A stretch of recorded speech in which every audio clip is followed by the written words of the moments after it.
तो बेटा आज का हमारा टॉपिक है ग्लाइकोलाइसिस। बेटा ये रेस्पिरेशन का पहला स्टेप है। रेस्पिरेशन चाहे कोई भी हो, एरोबिक हो या एन एरोबिक हो, हर रेस्पिरेशन का पहला स्टेप यही होता है जिसका नाम है ग्लाइकोलाइसिस। ग्लाइकोलाइसिस का मतलब होता है, ग्लाइको का मतलब होता है ग्लूकोज, लाइसिस का मतलब होता है ब्रेक डाउन, यानी कि break down of glucose is called glycolysis. और यहीं से आपका रेस्पिरेशन जो है शुरू होती है। रेस्पिरेशन का ये पहला स्टेप है या फर्स्ट आपका फेज है। अब रेस्पिरेशन जो होती है बेटा वो हमने लास्ट टाइम डिस्कस किया था, दो किस्म की होती है। एक होती है एरोबिक रेस्पिरेशन जो ऑक्सीजन के जरिए हो, दूसरी होती है एन एरोबिक रेस्पिरेशन। अब रेस्पिरेशन चाहे एरोबिक हो या एन एरोबिक हो, ग्लाइकोलाइसिस दोनों में कॉमन स्टेप होता है। और मिसाल है जैसे हमारी बॉडी है, हम जब दौड़ते हैं तो हमारी बॉडी में ये जो स्केलेटल मसल है इसमें एन एरोबिक रेस्पिरेशन होती है, यानी कि इसमें सिर्फ ग्लाइकोलाइसिस होता है, ग्लूकोज टूटता है, उसमें बनता है पायरुविक एसिड, फिर पायरुविक एसिड कन्वर्ट होता है लैक्टिक एसिड के अंदर। यही था आपका एन एरोबिक रेस्पिरेशन। और इसे एन एरोबिक रेस्पिरेशन को कहते हैं lactic acid fermentation. Anaerobic दूसरा नाम है फर्मेंटेशन। ऐसे ही मिसाल है बैक्टीरिया है, यीस्ट है बेटा, वो अगर ग्लूकोज को खाएंगे तो वो अगर ग्लूकोज को तोड़ते हैं पायरुविक एसिड में तो वो उनके अंदर भी ग्लाइकोलाइसिस हुआ, फिर वो पायरुविक एसिड कन्वर्ट होगा अल्कोहल में, शराब में, C2H5OH में, या वो कन्वर्ट होगा C3H6O3 यानी कि लैक्टिक एसिड में। तो इसको हम एन एरोबिक रेस्पिरेशन कहेंगे। तो एन एरोबिक रेस्पिरेशन के अंदर बेटा ये एक स्टेप होता है जिसका नाम है ग्लाइकोलाइसिस। बाकी एरोबिक जो रेस्पिरेशन है ना उसके अंदर टोटल 4 स्टेप होते हैं, जिसमें पहला स्टेप है इसका नाम है ग्लाइकोलाइसिस, दूसरा स्टेप इसका नाम है एसिटाइल कोएंजाइम, तीसरा स्टेप इसका नाम है क्रेव साइकिल, चौथा और आखिरी स्टेप इसका नाम है इलेक्ट्रॉन ट्रांसपोर्ट चेन। तो आपका एरोबिक जो रेस्पिरेशन है बेटा इसके अंदर टोटल 3 स्टेप ये एक्स्ट्रा होते हैं। इसकी वजह से ग्लूकोज पूरा टूटता है, जिसके नतीजे में आपकी टोटल 38 एटीपी बनती हैं और आपकी ये ग्रॉस एटीपी है। नेट एटीपी बनती है 36, यानी कि 2 तो शुरू में खर्च भी करता है सेल आपको ग्लाइकोलाइसिस के शुरू करने में। तो ऐसे ये टोटल 36 एटीपी बनती है एरोबिक में। बाकी एन एरोबिक में ग्लाइकोलाइसिस होता है और ग्लाइकोलाइसिस में सेल को बचत होती है 2 एटीपी की। तो इस वजह से हम कहते हैं कि एन एरोबिक रेस्पिरेशन में एटीपी 2 ही पैदा होती हैं, क्योंकि इसमें होता ही ग्लाइकोलाइसिस है, बाकी ये ग्लूकोज पूरा टूटता ही नहीं है इसके मॉलिक्यूल जो आगे चलकर। तो स्टार्ट करते हैं बेटा। ग्लाइकोलाइसिस पहला स्टेप है आपका, इसका दूसरा नाम है ईएमपी पाथवे। ईएमपी का मतलब होता है एम्बिडिन, और उसके बाद एम का मतलब मेयर और पी का मतलब है परनास। ये 3 साइंटिस्ट है जिन्होंने ग्लाइकोलाइसिस को डिस्कवर किया, और इन्होंने ग्लाइकोलाइसिस को पढ़ा था, समझा था, और इन्होंने ये ग्लाइकोलाइसिस के टोटल 10 स्टेप्स हैं जिनको हमें बताया था सिंपल। तो नेक्स्ट हम देखा तो break down of glucose into pyruvic acid या पायरुवेट इज कॉल्ड ग्लाइकोलाइसिस। और बड़ा ग्लाइकोलाइसिस प्रोसेस यूनिवर्सल प्रोसेस है, इसको हम कहते हैं यूनिवर्सल प्रोसेस, क्योंकि ये आपका रेस्पिरेशन का वाहिद प्रोसेस है, वाहिद स्टेप है आपका ग्लाइकोलाइसिस जो हर जानदार में होता है। फिर वो जानदार चाहे यूनिसेलुलर हो, मल्टीसेलुलर हो, प्रोकैरियोटिक हो या यूकैरियोटिक हो, फिर वो जानदार चाहे एरोबिक हो या एनारोबिक हो, ये ग्लाइकोलाइसिस हर जानदार के अंदर होता है, हर सेल के अंदर होता है। तभी इसको हम कहते हैं universal process, because it occurs in all kinds of और types of cell and organism. और इसके अलावा ये ग्लाइकोलाइसिस दोनों में होता है, एरोबिक रेस्पिरेशन में भी, एनारोबिक में भी। और ग्लाइकोलाइसिस जो प्रोसेस है बेटा ये शुरू होता है आपके सेल के साइटोप्लाज्म में। ये प्रोसेस यहाँ पे होता है, साइटोप्लाज्म में यहाँ पे होता है, माइटोकॉन्ड्रिया में ये नहीं है। ये प्रोसेस यहाँ होता है साइटोप्लाज्म में, ये ग्लूकोज पड़ा है और ये ग्लूकोज यहीं पे ही टूटेगा अपनी आधी तादाद में, और इसकी आधी तादाद को हम कहते हैं 3 कार्बन कंपाउंड, और 3 कार्बन कंपाउंड का नाम है C3H4O3। ये 2 कंपाउंड बनेंगे और इन कंपाउंड को हम बेटा कहते हैं पायरुविक एसिड। अब ये ग्लूकोज जो है ना ये डायरेक्ट पायरुविक एसिड में नहीं टूटेगा, ये बीच में टोटल 9 स्टेप्स होते हैं जो हम आगे पढ़ते हैं, 9 से 10 स्टेप हैं। सीरीज सीक्वेंस या स्टेप्स के जरिए स्लोली 10 एंजाइम इन्वॉल्व होते हैं जो इनको तोड़ते हैं आगे चलकर। कई बुकों में 11 एंजाइम का भी जिक्र है, तो एंजाइम हम नहीं पढ़ेंगे डिटेल में, एंजाइम को याद करने की जरूरत नहीं है कि कौन से एंजाइम है, उसको छोड़ दें, जस्ट हम इसको ही पढ़ेंगे। अच्छा जी, तो ये बेटा आपका ग्लूकोज है जो कहाँ पड़ा है, साइटोप्लाज्म में। तो ये प्रोसेस शुरू कहाँ होता है, कॉमन होता है एरोबिक एनारोबिक में, it occurs in cytoplasm cytosol. अब ये साइटोप्लाज्म के 2 हिस्से हैं, एक होता है साइटोप्लाज्म का आउटर पार्ट, अब ये साइटोप्लाज्म है बेटा, और साइटोप्लाज्म का ये आउटर पार्ट है, इस आउटर पार्ट को हम कहते हैं आपका एक्टोप्लाज्म, एक्टोप्लाज्म या साइटोजेल। ये ज़्यादा विस्कस होता है क्योंकि आदमी वगैरह यहाँ पे ज़्यादा होते हैं। न्यूक्लियस के करीब जो न्यूक्लियर मेम्ब्रेन के करीब जो साइटोप्लाज्म का हिस्सा होता है बेटा, इसको हम कहते हैं साइटोसोल। ये जो न्यूक्लियर मेम्ब्रेन के करीब वाला हिस्सा है इसको हम कहते हैं साइटोसोल, या इसको हम कहते हैं एंडोप्लाज्म, माना साइटोप्लाज्म का अंदरूना हिस्सा। यहाँ पे आपका होता है ग्लाइकोलाइसिस, वो यहाँ पे होता है। तो यहाँ पे क्या होता है, ग्लाइकोलाइसिस शुरू, और इसके टोटल 10 स्टेप हैं जिनको हम डिटेल में अब पढ़ते हैं। तो पहले क्या है साइटोप्लाज्म में, ये आपका रहा ग्लूकोज, ये ग्लूकोज है। आपको पता होगा बेटा ग्लूकोज जो है ये 6 कार्बन कंपाउंड मॉलिक्यूल है, शुगर है ये, और ये मोनोमर शुगर है, ये आपका मोनोसेकेंड शुगर है, और ग्लूकोज बना हुआ है 6 कार्बन का। अब ये रहे 6 कार्बन। अब ये ग्लाइकोलाइसिस को शुरू करने के लिए पहले सेल को अपनी एनर्जी लगानी पड़ेगी, और सेल ग्लाइकोलाइसिस को शुरू करने के लिए टोटल 2 एटीपी पहले अपनी खर्च करेगा, बाद में जाके उसको एटीपी मिलेंगी। ये ऐसे जैसे देखो आप खाना तब पकाएंगे जब आप खुद पहले अपनी एनर्जी यूज़ करोगे। पहले आप अपनी एनर्जी लगाओगे आटा गूंदने में, भाजी वगैरह सब्जी वगैरह उसको काटने में करने में, फिर आप उसको पकाओगे करोगे। तो यहाँ तक क्या हुआ, आपने मिसाल 100 कैलोरी खर्च की, फिर आपको 3-4 रोटी मिली, सब्जी मिली, वो आप खाओगे तो आपको रोटी या खाना 1000 कैलोरी मिसाल देगा। तो पहले क्या हुआ बेटा 1000 कैलोरी तो मिलेगी, बिल्कुल आपको मिलेगी, पर 100 कैलोरी पहले खर्च भी करेगी नहीं। तो ऐसे ही ग्लाइकोलाइसिस को शुरू करने के लिए सेल जो है पहले अपनी 2 एटीपी खर्च करेगा। कैसे देखो बेटा, ये ग्लूकोज है और ग्लूकोज के साथ सेल अपनी खर्च करेगा 1 एटीपी। ये एटीपी माइटोकॉन्ड्रिया से आती है, ये माइटोकॉन्ड्रिया एटीपी देगा और ये एटीपी जाके रिएक्ट करेगी इस ग्लूकोज के साथ। तो ग्लूकोज साथ जैसे एटीपी ने रिएक्ट किया तो एटीपी का फास्फेट अटैच जाएगा ग्लूकोज के कार्बन नंबर 6 पे, ये आया ग्लूकोज कार्बन 6 पे फास्फेट अटैच हुआ। तो अब ग्लूकोज का नाम कन्वर्ट होकर क्या पड़ेगा, ग्लूकोज 6 फास्फेट, माना ग्लूकोज के कार्बन 6 पे फास्फेट मौजूद है। ये फास्फेट किसका है बेटा, एटीपी का है। इसी फास्फेट ने क्या किया, इसी एटीपी ने क्या किया, इस प्रोसेस को स्टार्ट कर दिया। इस प्रोसेस का नाम है ग्लाइकोलाइसिस। अब ग्लूकोज टूटना आगे आगे शुरू होगा, धीरे धीरे मध्यम मध्यम। तो बहरहाल एटीपी आई, उसने क्या किया, ग्लाइकोलाइसिस को स्टार्ट किया। तो ग्लाइकोलाइसिस शुरू कहाँ से होता है बेटा, एटीपी के इस्तेमाल से। और एटीपी कौन खर्च कर रहा है, सेल खुद, माइटोकॉन्ड्रिया खुद आपका। अच्छा जी, नेक्स्ट टाइम चलो बेटा, ये ग्लूकोज 6 फास्फेट है, ये कन्वर्ट हो जाएगा आगे अपने आइसोमर में। इसके आइसोमर का नाम है फ्रक्टोज 6 फास्फेट। तो पहले फ्रक्टोज बनता है, असल में यहाँ पे बनेगा फ्रक्टोज 6 फास्फेट बनेगा, ठीक है ना बेटा। तो ग्लूकोज कन्वर्ट होगा फ्रक्टोज 6 फास्फेट में। तो होगा क्या, सेम ही है बेटा, ये ग्लूकोज ही है और ग्लूकोज के 6ठे कार्बन पे फास्फेट अटैच है। अब ये ग्लूकोज जो है कन्वर्ट होगा अपने आइसोमर शुगर में। आइसोमर इसका नाम है फ्रक्टोज 6 फास्फेट। अब आपको पता है बेटा ग्लूकोज फ्रक्टोज दोनों के फार्मूला तो सेम है ना। जैसे इसमें क्या होगा, फंक्शनल ग्रुप की चेंजेस आएगी, एटम ऊपर नीचे होंगे, तो इसके नतीजे में एटम वही है, जैसे एटम की अरेंजमेंट तब्दील होगी, इसके नतीजे में एक और किस्म की शुगर बनेगी, सेम ही है, इसका भी फार्मूला सेम ही है, C6H12O6। तो इस शुगर का नाम है फ्रक्टोज 6 फास्फेट, ये इसका आइसोमर है और इस स्टेप को हम कहेंगे आइसोमेरिज्म। अब जैसे ही फ्रक्टोज आया तो फ्रक्टोज के ऊपर भी ये सेम ही चीज़ है, फास्फेट अटैच है कार्बन नंबर 6 पे। अब फ्रक्टोज के साथ अटैच करे होगा एक और फास्फेट जिसका नाम है एटीपी, और ये फास्फेट देने वाला एटीपी है और एटीपी यहाँ पे और यूज होगा। तो टोटल कितनी एटीपी यूज हुई, 2। एक यहाँ पे एटीपी यूज हुई, एक यहाँ पे एटीपी यूज हुई। अब फ्रक्टोज के बाद 2 फास्फेट आ गए, कार्बन 1 पे पड़ा है, 6 पे पड़ा है। अब फ्रक्टोज कन्वर्ट होगा फ्रक्टोज 1,6 बायफास्फेट में, और इस प्रोसेस को हम कहते हैं फास्फोरिलेशन, यानी कि यहाँ पे एटीपी का यूज हुआ है, फास्फोरस का यूज हुआ है, या फास्फेट या फास्फोरिक एसिड का यूज हुआ है, और ये भी स्टेप था फास्फोरिलेशन यानी कि एटीपी कंजप्शन। नेक्स्ट हम बेटा देखें तो अब ये फ्रक्टोज टूटेगा। फ्रक्टोज क्या है, 6 कार्बन की शुगर है। अब देखिए फ्रक्टोज में 2 फास्फेट पड़ी हैं, अब फ्रक्टोज यहाँ पे टूट जाएगा अपनी आधी तादाद में। ये चौथा स्टेप है, इसका नाम है स्प्लिटिंग। स्प्लिटिंग माना ब्रेक डाउन ऑफ फ्रक्टोज या C6 शुगर। फ्रक्टोज जब टूटेगा तो इससे 2-3 कार्बन वाली शुगर बनेगी। ये रही वो 2 शुगर C3H6O3, ये भी शुगर इसका नाम है C3H6O3। तो बेटा ये 2 शुगर्स बन गई 3-3 कार्बन वाली। शुगर का नाम है glyceraldehyde 3 phosphate and dihydroxy acetone 3 phosphate. तो ये टोटल है ना 2 शुगर से आपकी। ये 2 शुगर कहाँ से बनी, 3-3 कार्बन वाली, फ्रक्टोज 1,6 बायफास्फेट के टूटने से।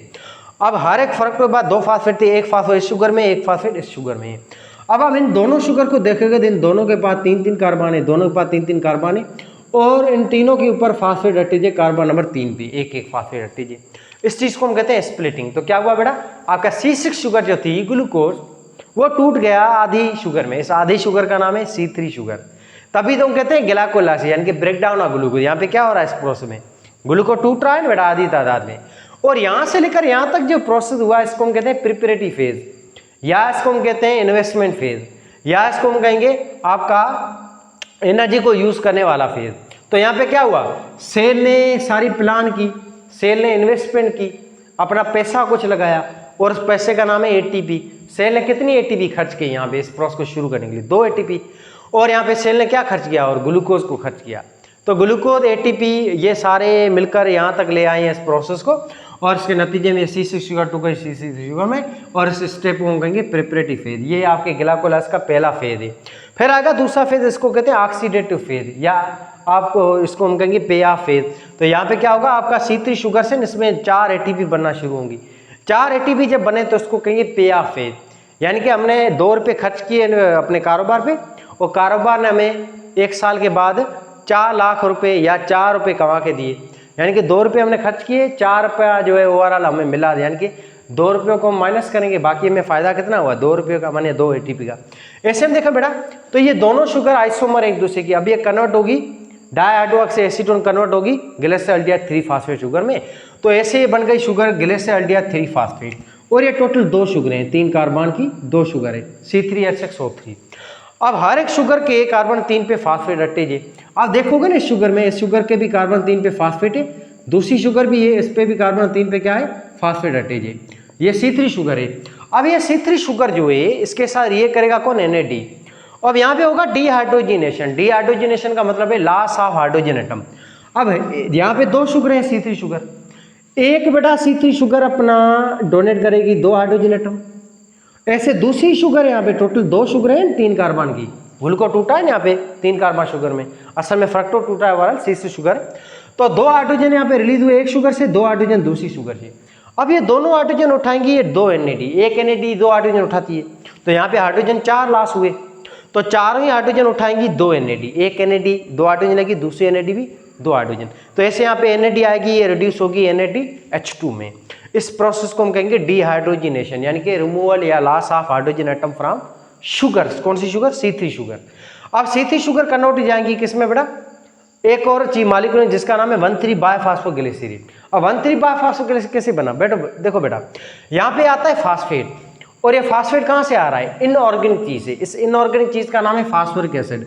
आपके सेल के अंदर होता है फास्फोरिक एसिड H3PO4, वो डोनेट करता है यहाँ पे फास्फेट, और ये फास्फेट आके रिएक्ट करेगा एक शुगर के साथ, दूसरा फास्फेट आएगा दूसरी शुगर के साथ रिएक्ट करेगा। अब ये फास्फेट अटैच होगा हर एक शुगर के कार्बन नंबर 1 और 1 पे।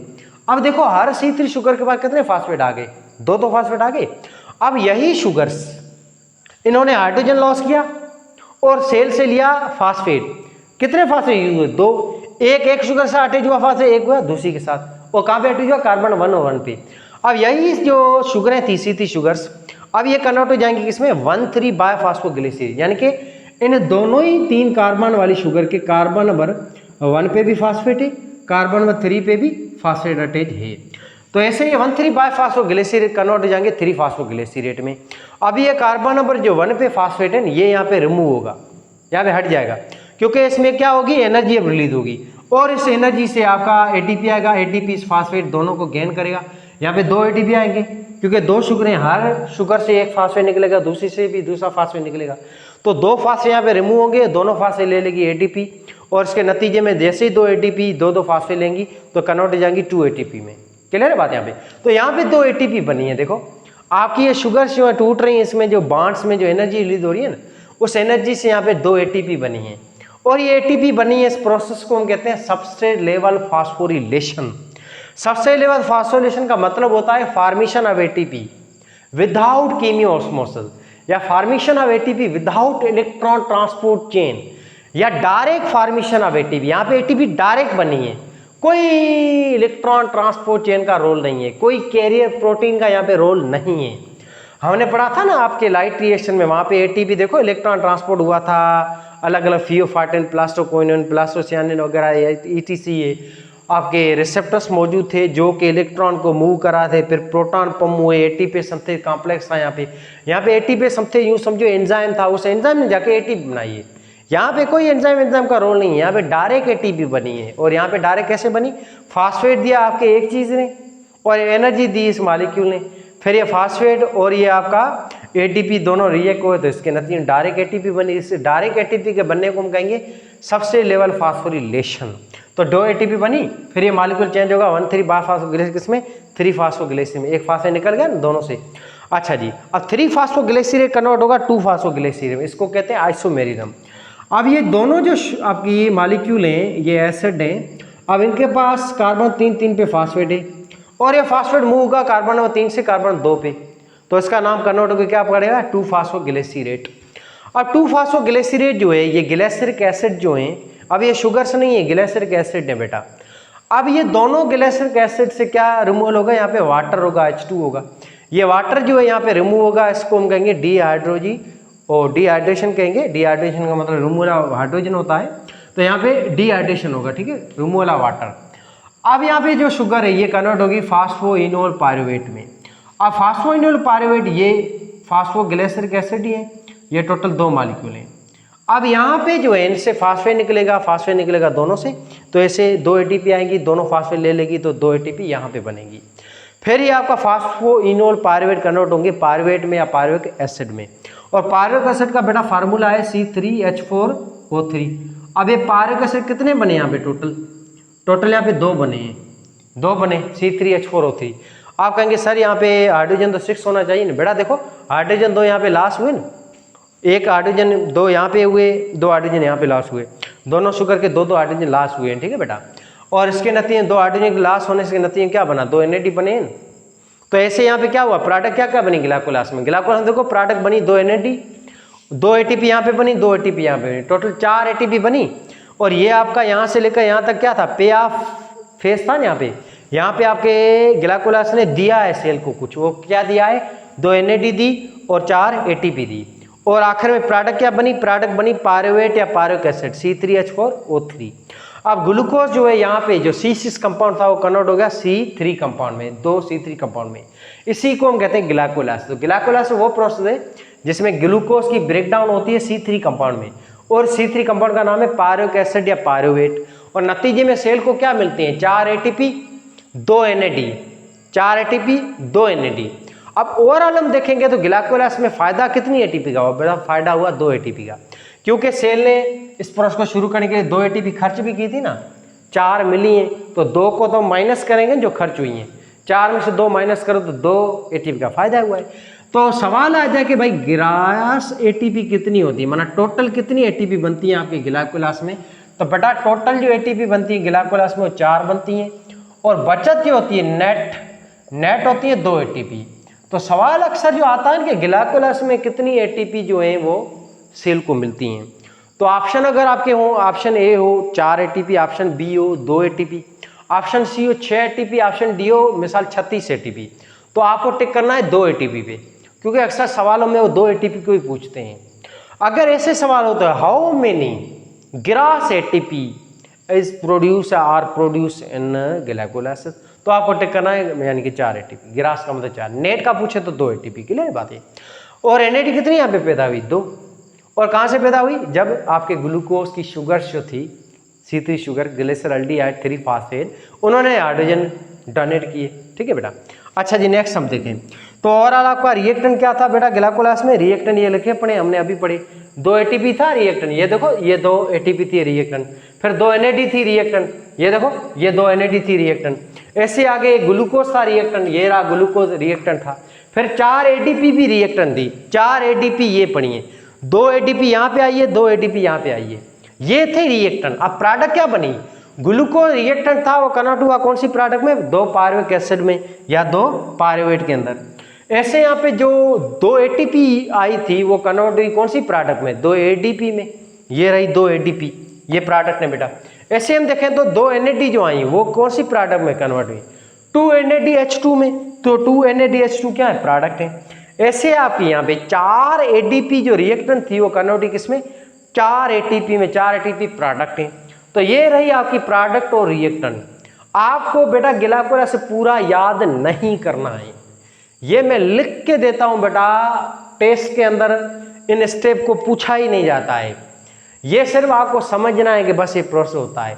इस पूरे 10 के 10 स्टेप को रट्टा लगाने की जरूरत नहीं है, आपको बस यही याद करना है कि ग्लाइकोलाइसिस एक प्रोसेस है, और ये पहला स्टेप है आपका एरोबिक रेस्पिरेशन का भी, एनारोबिक रेस्पिरेशन ये कॉमन स्टेप होता है, कॉमन प्रोसेस है, जिसमें ग्लूकोज जो है C6 शुगर ये कन्वर्ट होती है आधी तादाद में 2 मॉलिक्यूलों में, इन 2 मॉलिक्यूल का नाम है पायरुविक एसिड। बस आपको यहाँ ये पहला स्टेप और आखिरी स्टेप यही याद करना है बस, कि ग्लूको कन्वर्ट होता है पायरुवेट में, पायरुविक एसिड में, C3H4O3 में। और दूसरी चीज़ आपको याद करनी है वो ये कि रिएक्टेंट क्या होते हैं, प्रोडक्ट क्या होती हैं। ग्लाइकोलाइसिस में ये रिएक्टेंट होते हैं 2 ATP और आपकी 4 जो है आपकी ओवरऑल ADP और 2 NAD और 1 ग्लूकोज, ये रिएक्टेंट आपके और ये प्रोडक्ट होती हैं, बस यही याद करना है। इसके अलावा देखें तो ये ग्लाइकोलाइसिस होता कहाँ भाई, साइटोप्लाज्म में, यूनिवर्सल प्रोसेस कॉमन है, हर जानदार में होता है। अब ये पायरुविक एसिड जो बन गया है बेटा, अब यहाँ पे जो ग्लाइकोलाइसिस हुआ है, इस ग्लाइकोलाइसिस में ऑक्सीजन का कोई रोल नहीं है, याद रखना। हम जो सांस लेते हैं या प्लांट्स जो सांस लेते हैं रेस्पिरेशन करने के लिए, ये ऑक्सीजन गैस आपकी माइटोकॉन्ड्रिया में जाती है, माइटोकॉन्ड्रिया में, और ये प्रोसेस होता है साइटोप्लाज्म में। तो ऑक्सीजन का भी कोई रोल ग्लाइकोलाइसिस में नहीं है, बात आई समझ में, कोई रोल नहीं है ऑक्सीजन का। तो हम कह सकते हैं कि ग्लाइकोलाइसिस जो है ना ये एनाएरोबिक प्रोसेस है, विदाउट ऑक्सीजन होता है, ऑक्सीजन का कोई रोल यहाँ पे नहीं है। इस वजह से ये कॉमन प्रोसेस है, एरोबिक में भी एनाएरोबिक। अब पायरुविक एसिड जैसे ही बना, इस पायरुविक एसिड के पास अब 3 रास्ते हैं। अगर ये पायरुविक एसिड आपकी बॉडी में बनाए और ये अगर पायरुविक एसिड जाता है यहाँ पे, दोनों पायरुविक जाते हैं माइटोकॉन्ड्रिया में, तो ये करेंगे एरोबिक रेस्पिरेशन। कौन सी, एरोबिक रेस्पिरेशन।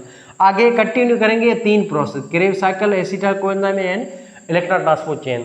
तो ऐसे यहाँ पे इससे बनेगा कार्बन डाइऑक्साइड और वाटर बनेगा वेस्ट प्रोडक्ट। अगर ये पायरुविक एसिड यहीं रहता है, ये माइटोकॉन्ड्रिया में नहीं जाता, ऑक्सीजन मौजूद नहीं है, तो यही पायरुविक एसिड कन्वर्ट होगा लैक्टिक एसिड में। दूसरा रास्ता ये है। एक रास्ता क्या हुआ, माइटोकॉन्ड्रिया में जाए और एरोबिक रेस्पिरेशन करे, एक रास्ता ये जिसमें CO2 और H2O बनेंगे।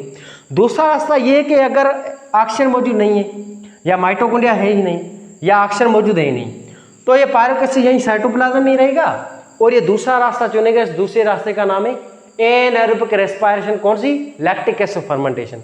तो लैक्टिक एसिड से बनेगा आगे पायरुविक एसिड से, या फिर ये, चलो लिख लेते हैं। तो इसके बाद 2 रास्ते हैं बेटा, टोटल 3 रास्ते ओवरऑल। या तो ये करेगा एरोबिक रेस्पिरेशन, ये जाएगा आगे माइटोकॉन्ड्रिया में, वहाँ पे एरोबिक रेस्पिरेशन जिसमें ये ग्लूकोज जो है आपकी इसकी प्रोडक्ट पायरुविक एसिड टूटेगा ऑक्सीजन के जरिए, जिसके नतीजे में आपकी प्रोडक्ट जो है ये बनेगी आपका कार्बन डाइऑक्साइड, वाटर और प्लस में बनेगी 34 और ATP। अच्छा जी, या फिर ये अगर यीस्ट के अंदर होता है, बैक्टीरिया के अंदर होता है, तो यहाँ पे क्या बनेगा, इसमें पायरुविक एसिड, लैक्टिक एसिड बनेगा, C3H6O3 2 और कोई ATP नहीं बनेगी। या फिर ये यीस्ट के अंदर होता है तो उसके अंदर क्या बनेगा, C2H5OH अल्कोहल बनेंगे 2 मॉलिक्यूल, प्लस में 2 कार्बन से मॉलिक्यूल ले देंगे, कोई ATP नहीं बनेगी। तो 3 रास्ते होते हैं यहाँ ग्लाइकोलाइसिस के बाद पायरुवेट के साथ, ठीक है बेटा। तो ये लेक्चर हमने अच्छी तरह पढ़ लिया है। आज थोड़ी मेरी तबीयत भी थोड़ी ठीक नहीं है, थोड़ा ज़बान भी स्लिप वगैरह सही हो नहीं हो रही, ब्रेन भी सही थोड़ा काम नहीं कर रहा है। तो आज लेक्चर एक ही रिकॉर्डिंग होगी, अगला लेक्चर में रिकॉर्ड करने की जितनी एनर्जी नहीं है। तो होप नेक्स्ट डे हम 2 लेक्चर अपलोड करेंगे फर्स्ट ईयर इंटर के, ठीक है बेटा, स्टे ट्यून। और ग्लाइकोलाइसिस आपका यहाँ पे हो गया है। ग्लाइकोलाइसिस के बाद हम अगला स्टेप पढ़ेंगे नेक्स्ट लेक्चर में, जिसका नाम है एसिटाइल कोएंजाइम है, Krebs cycle, electron transport chain. और बेटा याद रखना ये तीनों स्टेप कहाँ होते हैं, माइटोकॉन्ड्रिया के अंदर होंगे, एरोबिक रेस्पिरेशन कहलाते हैं। एरोबिक रेस्पिरेशन के असल में ये 3 स्टेप होते हैं।